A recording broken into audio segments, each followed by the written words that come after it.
Film की शुरुआत होती है और हम देखते हैं कि 2:17 पर उसी शहर के 17 बच्चे अपने घरों से बाहर निकलते हैं और एक ही दिशा में भागते हैं और फिर वो कभी वापस घर नहीं लौटते क्योंकि वो सब गुम हो जाते हैं। उनके घरों में सीसीटीवी कैमरास और अलार्म्स लगे थे, लेकिन जब तक उनके पेरेंट्स को पता चला बहुत देर हो चुकी थी। सीसीटीवी फुटेज से ये सामने आया कि बच्चों ने प्लेन वाली पोज बनाई और उसी समय यानी 2:17 पर दौड़े। ये बात सबसे ज्यादा हैरान करने वाली थी कि सारे बच्चे एक ही क्लास और एक ही स्कूल के थे। क्लास में 18 बच्चे थे, जिनमें से 17 बच्चे गायब हो गए और सिर्फ एक बच्चा रह गया। अब सबसे पहले शक का घेरा आया टीचर जस्टिन पर, जो इन बच्चों को पढ़ाती थी, और जो बच्चा गायब नहीं हुआ उसका नाम था एलेक्स। पुलिस ने जस्टिन, एलेक्स और उनके पेरेंट्स से पूछताछ की, लेकिन कोई नतीजा नहीं निकला। 1 महीना बीत गया, फिर भी बच्चों का कोई सुराग नहीं मिला। अब कहानी आगे बढ़ने से पहले बताया जाता है कि आगे कहानी हर कैरेक्टर की नजर से दिखाई जाएगी, यानी हमें सब लोगों की अलग अलग कहानियां देखने को मिलेंगी। सबसे पहले हमें दिखाई जाती है स्कूल टीचर जस्टिन की कहानी। वो रोज की तरह स्कूल जाती है, लेकिन वहां पहुंचकर हैरान रह जाती है। क्लास में सिर्फ एक ही बच्चा था, बाकी 17 बच्चे गायब थे। तभी उसे पता चलता है कि सारे बच्चे गुम हो गए हैं। शक जस्टिन पर था, इसलिए उसे पेरेंट्स के गुस्से और इन्वेस्टिगेशन का सामना करना पड़ा। जस्टिन को बेकसूर पाया गया, लेकिन फिर भी सारे पेरेंट्स उसे जिम्मेदार मानते रहे। वो कहते थे कि जस्टिन एक विच है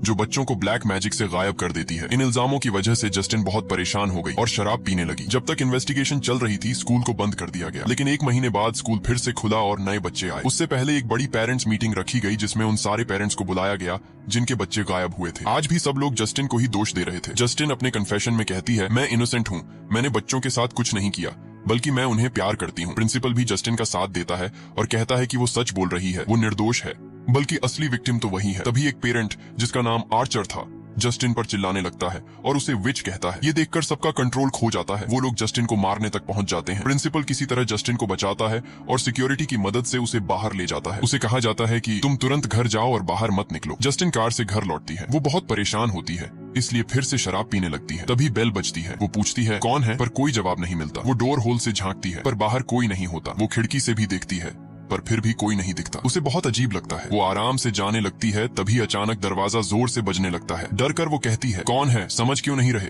यहाँ से जाओ। थोड़ी देर बाद हिम्मत करके वो हाथ में एक टूल लेकर बाहर आती है। वो देखती है कि किसी ने उसकी कार पर बड़ा सा विच लिख दिया है। अगली सुबह जस्टिन पुलिस स्टेशन जाकर रिपोर्ट दर्ज करवाती है। वहाँ उसे एक ऑफिसर दिखता है जो उसका दोस्त था। फिर वो स्कूल जाती है तो प्रिंसिपल उसे कहता है, तुम स्कूल मत आओ, हालात बहुत खराब है। जस्टिन कहती है, क्या मैं एलेक्स से बात कर सकती हूँ? प्रिंसिपल समझाता है कि पेरेंट्स बहुत गुस्से में है, तुमने कल देखा था, इसलिए जब तक माहौल शांत न हो, बच्चों और स्कूल से दूर रहो। जस्टिन उदास होकर चली जाती है। फिर वो बार में अपने ऑफिसर दोस्त से मिलती है। वो उसके हाथ पर पट्टी देखती है और पूछती है, ये कैसे हुआ? वो बताता है कि एक अजीब केस में जख्मी हुआ था। जस्टिन कहती है, सब लोग मुझे विच समझ रहे हैं, किसी ने मेरी कार पर भी ये लिखा। ऑफिसर किसी तरह उसका मूड ठीक करता है। अगले दिन जस्टिन कहती है, मुझे लगता है एलेक्स कुछ जानता है। ऑफिसर मना करता है, इन्वेस्टिगेशन चल रही है, उन्हें काम करने दो, तुम इसमें मत पड़ो। लेकिन जस्टिन नहीं मानती और स्कूल से घर जाते हुए एलेक्स का पीछा करने लगती है। वो देखती है कि एलेक्स अपने घर के अंदर चला गया। जस्टिन डोरबेल बजाती है, लेकिन कोई दरवाजा नहीं खोलता। वो पूछती है, क्या कोई अंदर है, पर कोई जवाब नहीं आता, जबकि कुछ देर पहले ही एलेक्स अंदर गया था और किसी ने दरवाजा खोला था। जस्टिन को ये सब बहुत अजीब लगता है। घर की सारी खिड़कियां पेपर से ढकी हुई थी। जस्टिन दूसरे गेट से पीछे के हिस्से में जाती है। एक विंडो में थोड़ा पेपर हटा हुआ था। जब वो झांकती है तो अंदर अंधेरा था और 2 लोग उस अंधेरे में बैठे थे। ये देखकर वो डर जाती है और गड़बड़ी में वहाँ पर एक फावड़ा गिर जाता है। उस आवाज पर भी कोई बाहर नहीं आता। वो फिर से देखती है, अब भी वो दोनों लोग ऐसे बैठे थे जैसे मूर्तियां हों। जस्टिन को ये सब बहुत अजीब लगता है। वो प्रिंसिपल को बताती है, एलेक्स के पेरेंट्स के साथ कुछ गड़बड़ है, एलेक्स किसी परेशानी में है, आपको वहाँ जाकर देखना चाहिए। प्रिंसिपल कहता है, ठीक है, मैं देखूंगा, लेकिन तुम इन सबसे दूर रहो। इसके बाद जस्टिन ड्रिंक्स खरीदने स्टोर जाती है, लेकिन उसे पता नहीं होता कि एक लेडी उसका पीछा कर रही है। अचानक पीछे से वो औरत जस्टिन के बाल पकड़कर उसे जमीन पर गिरा देती है और बॉटल दिखाकर धमकाती है, तुम हमारे घर आई थी ना? जस्टिन कहती है, मैंने कुछ नहीं किया, मुझे जाने दो। लेकिन वो औरत बहुत गुस्से में थी और जस्टिन के चेहरे पर ड्रिंक गिराने लगती है। तभी स्टोर का वर्किंग बॉय आकर उस औरत को बाहर निकाल देता है। जस्टिन घर आती है और रात में सो जाती है। उसे एक सपना आता है। वो देखती है कि वो अकेली स्कूल जा रही है। क्लास में पहुंचती है तो सारे बच्चे सिर झुकाकर बैठे हैं। समय था 2:17। फिर एलेक्स सिर उठाता है और अजीब तरीके से मुस्कुराता है। उसका चेहरा डरावना था, जैसे किसी जोकर का। जस्टिन डर जाती है। फिर वो जस्टिन की आंखों में देखता है और जस्टिन नींद से गिर जाती है। वो फिर से सोने की कोशिश करती है, लेकिन जैसे ही लेटती है उसे छत पर एक अनजान औरत दिखती है जिसका चेहरा भी जोकर जैसा था। जस्टिन डर के मारे चिल्ला उठती है और अचानक हकीकत में जाग जाती है।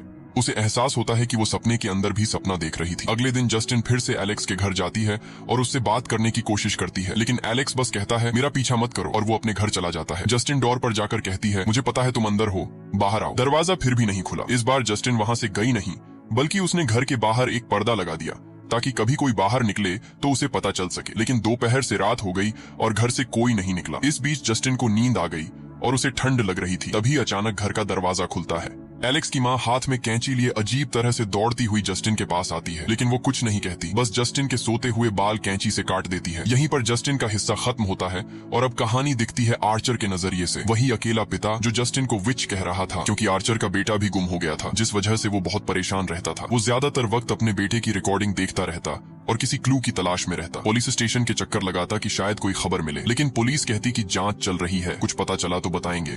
शाम को वो पेरेंट्स मीटिंग में जाता है और वहां फिर से जस्टिन पर इल्जाम लगाता है। मीटिंग के बाद भी वो जस्टिन का पीछा नहीं छोड़ता। जब जस्टिन लिकर स्टोर गई थी तब भी वो पीछे गया, और जब वो घर पहुंची आर्चर ने वहां भी उसका पीछा किया। वो हाथ में नाइफ लिए डोरबेल बजा रहा था और जस्टिन को डराने की कोशिश कर रहा था। यही नहीं, उसने ही जस्टिन की कार पर विच लिखा था। उस रात आर्चर की आंख खुली तो घड़ी में 2:17 हो रहे थे। उसे कुछ आवाज सुनाई दी। आर्चर को लगा शायद उसका बेटा है। वो घर में चारों तरफ देखने लगा, लेकिन कोई नहीं मिला। अचानक दरवाजा खुला और वो बाहर भागा। वो देखता है उसका बेटा उसी प्लेन वाली पोज में दौड़ता हुआ एक घर की तरफ जा रहा है। आर्चर भी पीछे पीछे उसी घर में जाता है और अपने बेटे को हर जगह ढूंढता है। ऊपर कमरे में जाता है तो देखता है कि उसका बेटा बिस्तर पर लेटा है। आर्चर पूछता है, बेटा तुम कहाँ चले गए थे? लेकिन वो कुछ जवाब नहीं देता। आर्चर रोने लगता है और कहता है, बेटा मुझे माफ कर दो, मैं तुम्हारे साथ नहीं था, मैं तुम्हारे लिए कुछ नहीं कर सका, मुझे तुम्हारी बहुत याद आती है, मैं तुमसे बहुत प्यार करता हूँ। तभी अचानक उसके बेटे के चेहरे पर रोशनी पड़ती है और उसका चेहरा किसी डरावने जोकर में बदल जाता है। आर्चर डर के मारे आंखें खोल देता है। ये भी एक डरावना सपना था जैसे जस्टिन को आया था, लेकिन उसे इस सपने से एक क्लू मिला। वो बाहर जाता है और वहाँ एक टावर देखता है। उसे याद आता है कि सपने में उसका बेटा उसी दिशा में भागा था, इसलिए वो नक्शा लाकर अपने घर से टावर तक एक लाइन खींचता है। फिर वो दूसरे पेरेंट के घर जाता है जिनकी बेटी भी गायब हुई थी। उनके घर से भी एक लाइन खींचकर मार्क करता है। वो ऐसा इसलिए कर रहा था क्योंकि सारे बच्चों की गुमशुदगी किसी न किसी तरह एक दूसरे से जुड़ी थी, इसलिए जहां ये दो लाइनें मिलेंगी वही जगह बच्चों के जाने की असली जगह होगी। आर्चर उस इंटरसेक्शन को मार्क करता है और वहां जाने की तैयारी करता है, लेकिन रास्ते में उसे जस्टिन की कार दिखती है। वो पहले उससे बात करने रुकता है। जस्टिन उस समय गैस स्टेशन पर फ्यूल भरवा रही थी। आर्चर को देखकर जस्टिन घबरा जाती है और कहती है, मेरा पीछा मत करो, मैं कोई विच नहीं हूँ, मैंने बच्चों को गायब नहीं किया, मैं भी पता लगाने की कोशिश कर रही हूँ कि इसके पीछे कौन है। तभी अचानक जस्टिन देखती है कि प्रिंसिपल का चेहरा खून से लथपथ है और वो दौड़ता हुआ उसी प्लेन पोज में उसकी तरफ आ रहा है। प्रिंसिपल जस्टिन पर हमला करता है और उसका गला दबाने लगता है।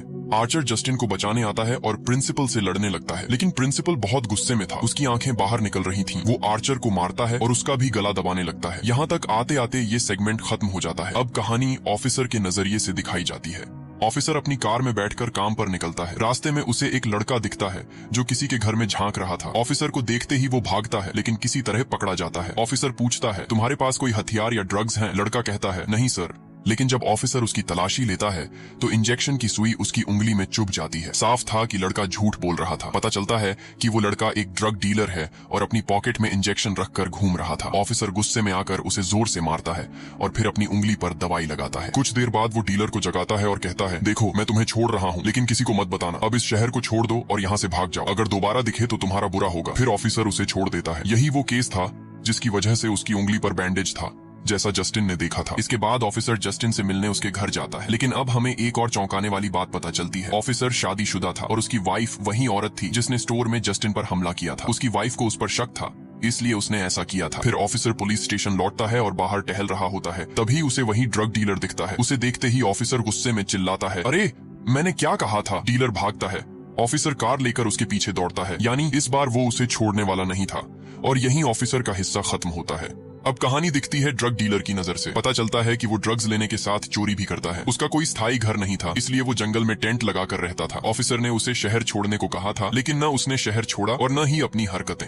वो एलेक्स के घर के पास पहुंचता है। चोरी के इरादे से खिड़की चढ़कर किसी तरह घर के अंदर घुस जाता है। घर में पूरा अंधेरा था। उसे लगता है घर खाली है, तो वो चोरी की चीजें देखने लगता है। तभी टीवी की परछाई में उसे एलेक्स की माँ और पिता दिखते हैं। वो डरकर कहता है, सॉरी मैंने कुछ नहीं किया। लेकिन ध्यान से देखता है तो पता चलता है कि वो दोनों हिल भी नहीं रहे, बस मूर्तियों की तरह बैठे हैं। वो उनके सामने से चीजें उठाकर बैग में भरता है। तभी उसे बेसमेंट से कुछ आवाज सुनाई देती है। वो नीचे जाकर देखता है और यहाँ सामने आता है सबसे बड़ा राज। वो देखता है कि बेसमेंट में वही 17 बच्चे हैं जो सब गायब हुए थे।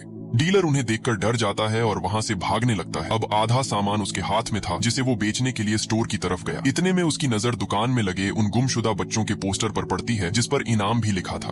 उसे देखकर उसकी आंखें चमक उठती हैं, क्योंकि अब उसे पता चल गया था कि बच्चे कहाँ हैं। अब वो पुलिस स्टेशन जाकर बताने और इनाम लेने जा रहा था, लेकिन ऑफिसर ने उसे बाहर देख लिया तो डीलर को वहां से भागना पड़ा। वो किसी तरह बचकर जंगल में पहुंच गया, पर वहां उसे डूबती सी हंसी सुनाई दी। जब उसने इधर उधर देखा तो वही जोकर जैसा आदमी दूर खड़ा था और उसकी तरफ इशारा कर रहा था। उसे देखकर ड्रग डीलर डर गया और अपने टेंट की तरफ भागा। वो अंदर घुसकर खुद को समझाने लगा कि ये असली नहीं है, ये मेरा भ्रम है।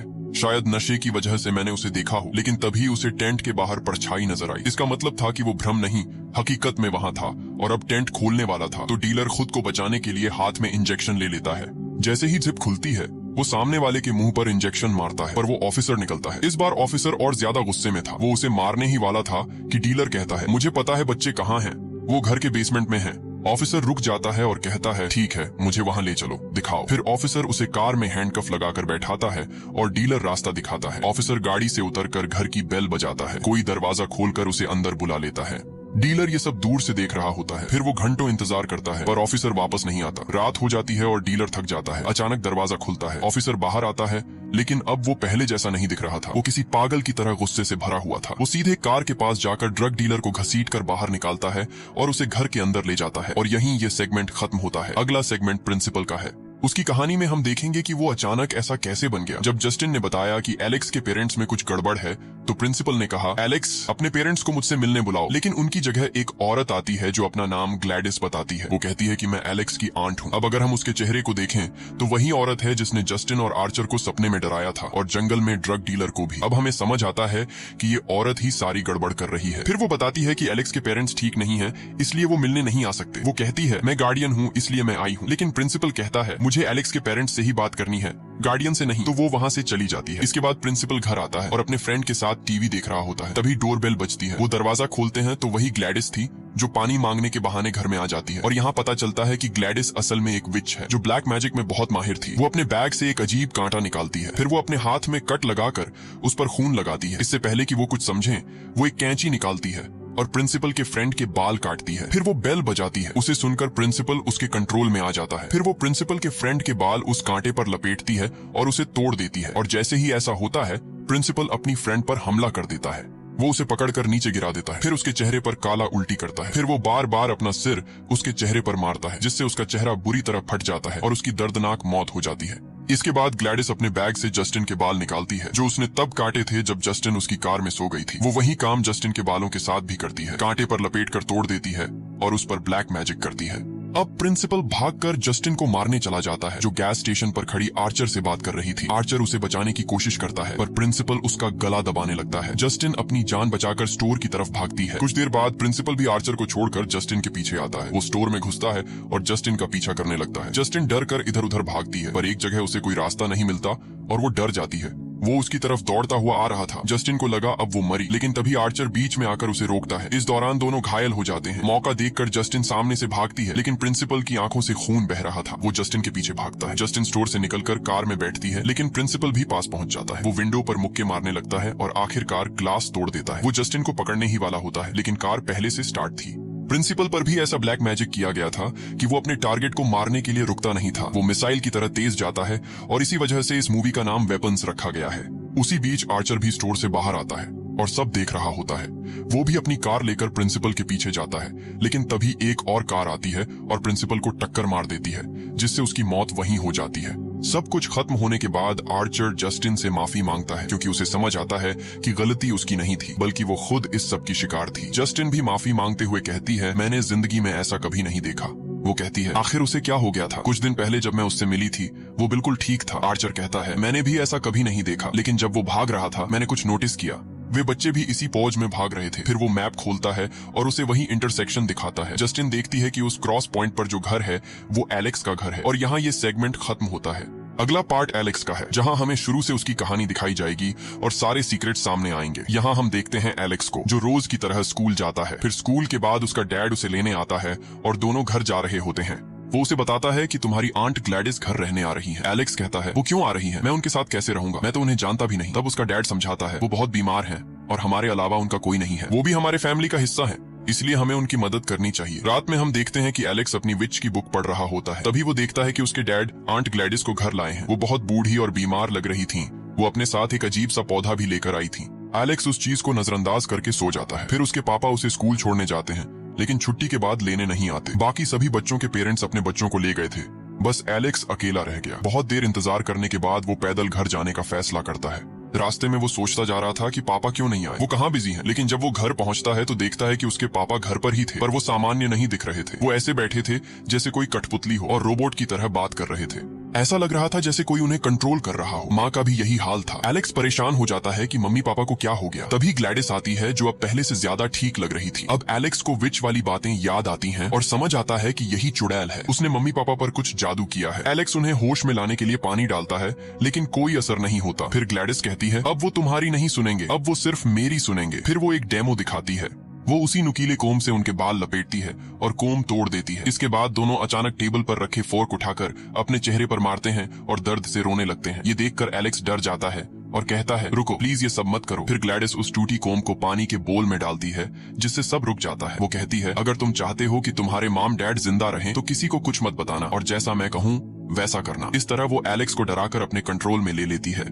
वो अब उसका पपेट बन चुका था। वो सब कुछ ग्लैडिस के कहने पर करता और हर दिन उस प्लांट के सामने उसका ब्लैक मैजिक देखता। ऐसा करते करते ग्लैडिस धीरे धीरे ठीक होने लगी, यानी जवान और तंदुरुस्त दिखने लगी। लेकिन कुछ समय बाद वो फिर से बूढ़ी और कमजोर होने लगी। तब वो एलेक्स से कहती है, अगर तुम मेरे लिए एक काम कर दो तो मैं तुम्हारे मॉम डैड को ठीक कर दूंगी और यहाँ से चली जाऊंगी। काम ये था कि एलेक्स को अपने क्लासमेट्स की कोई चीज लानी थी, ताकि वो उन पर भी मैजिक करके खुद को कंट्रोल में रख सके। मासूम एलेक्स को खतरे का अंदाजा नहीं था। वो मान जाता है। स्कूल जाकर सोचता है कि क्या चोरी करे, पेंसिल, रेजर, शार्पनर या कुछ और, पर यह रिस्की था। फिर वो बच्चों के नेम स्टिकर्स देखता है और सोचता है, इन्हें ही निकाल लेता हूँ। जब सभी बच्चे गेम पीरियड में बाहर थे तो वो क्लास में जाकर सभी स्टिकर्स बैग में डाल लेता है। फिर घर आकर ग्लैडिस को दे देता है। वो 2:17 पर उन्हीं स्टिकर्स से ब्लैक मैजिक करती है और सभी बच्चों को अपने कंट्रोल में ले लेती है। बच्चे उसी पोज में भागते हुए स्कूल से निकलते हैं और ग्लैडिस के पास पहुंचते हैं। इस तरह वो सभी बच्चों को किडनैप कर बेसमेंट में बंद कर देती है। अगले दिन एलेक्स अकेला स्कूल जाता है। धीरे धीरे ये बात फैलती है कि उसी क्लास के 17 बच्चे गुमशुदा हैं। जब इंक्वायरी होती है, ग्लैडिस अपनी चाल से मामला संभाल लेती है। उसने उन 17 बच्चों और एक कपल को उसी घर के अंधेरे बेसमेंट में बंद कर रखा था।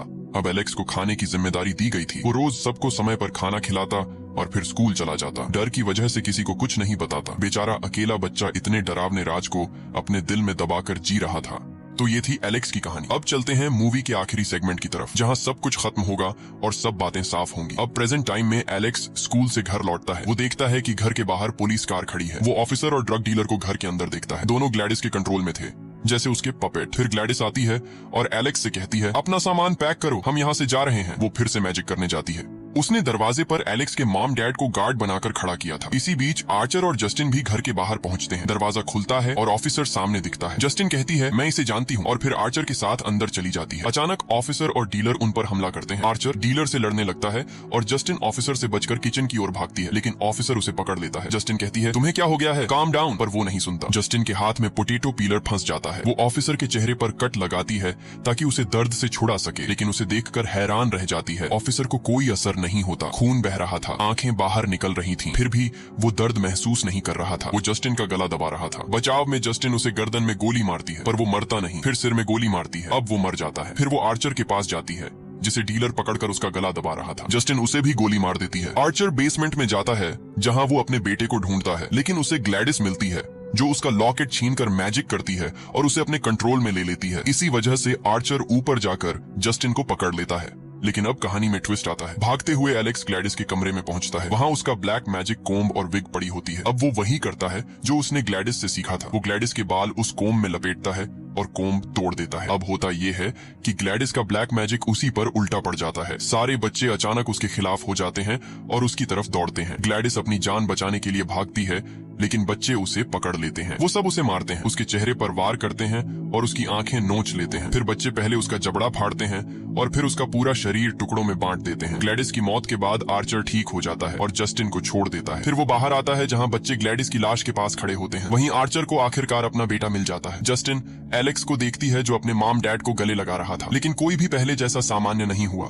2 साल गुजर जाते हैं। कुछ बच्चे ठीक हो जाते हैं, पर बाकी सब वैसे ही रहते हैं। अब सवाल उठता है कि कुछ बच्चे और आर्चर ही क्यों ठीक हुए। वजह ये थी कि ग्लैडिस सबकी लाइफ फोर्स चूस रही थी ताकि वो जवान रहे। वो विच ब्लैक मैजिक के जरिए सबको कंट्रोल करती थी, और उनकी लाइफ फोर्स लेकर खुद को जिंदा रखती थी। इसी तरह उसने उस कपल और 17 बच्चों का इस्तेमाल किया। एलेक्स के मॉम डैड जिंदा लाशों जैसे बन गए और फिर कभी ठीक नहीं हुए, क्योंकि अब उनमें लाइफ फोर्स बाकी नहीं थी। कुछ बच्चे इसलिए बच गए क्योंकि ग्लैडिस ने उनकी लाइफ फोर्स पूरी तरह नहीं ली थी। आर्चर भी इसलिए ठीक हो गया क्योंकि वो ज्यादा देर तक उसके कंट्रोल में नहीं रहा। और इस तरह ये डरावनी कहानी यहीं खत्म होती है। दोस्तों, अगर वीडियो पसंद आई हो तो लाइक करें और ऐसी मूवी एक्सप्लेनेशंस के लिए चैनल को सब्सक्राइब जरूर करें।